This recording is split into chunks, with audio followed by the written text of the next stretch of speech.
ఐటీలో ఎంట్రీ కావాలా? Training software engineer గా అజా కోడింగ్ ట్యూటర్ లో 2 వీక్స్ ట్రయల్ పీరియడ్ లో వెంటనే చేరండి.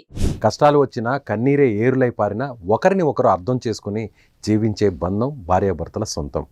కష్ట సుఖాల్లో ఒకరికి ఒకరు తోడుగా నీడగా ముందుకు పోయేది ఆలుమగల జీవితం. భార్యాభర్తల బంధం ఎంత గొప్పదో మరోసారి నిరూపించింది ఓ అర్ధాంగి. కష్టాల్లో అండగా నిలిచి ఆయనలో ఆమె సగభాగమైంది. ఖమ్మం జిల్లా రఘునాథపాలెం మండలం పెద్ద ఎర్లుపూడికి చెందిన దారావత్ శ్రీను ఖమ్మంలోని ఏపీజీవీబీ బ్యాంకులో విధులు నిర్వర్తిస్తున్నాడు.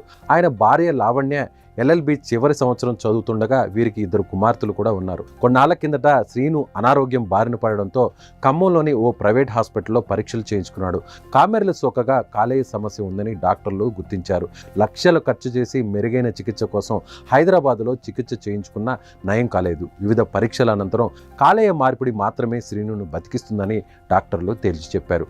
కాలేయ దానం చేసే వారి కోసం ఆరా తీసి అనేక ప్రయత్నాలు చేశారు, కానీ ఫలితం దక్కలేదు. ఇక భర్తను బ్రతికించుకోవడానికి లావణ్య ముందుకొచ్చింది. తన భర్తను కాపాడుకోవడానికి లివర్ ఇస్తానని చెప్పడంతో డాక్టర్లు టెస్ట్ చేసి గ్రీన్ సిగ్నల్ ఇచ్చారు. దీంతో లావణ్య లివర్ నుంచి 65% మేర తీసిన సికింద్రాబాద్లోని కిమ్స్ హాస్పిటల్ వైద్యులు సర్జరీ ద్వారా శ్రీనుకు అమర్చారు. సర్జరీ విజయవంతమైంది. ప్రస్తుతం దంపతులిద్దరూ ఆరోగ్యంగా ఉన్నారని, కోలుకుంటున్నారని బంధువులు తెలిపారు.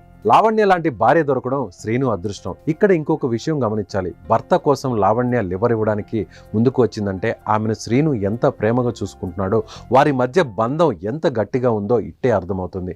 ఇలా సంతోషంలోనే కాదు, కష్టాల్లో తోడుగా నిలిచి భర్తను కాపాడుకున్న లావణ్యకు హ్యాట్స్ ఆఫ్.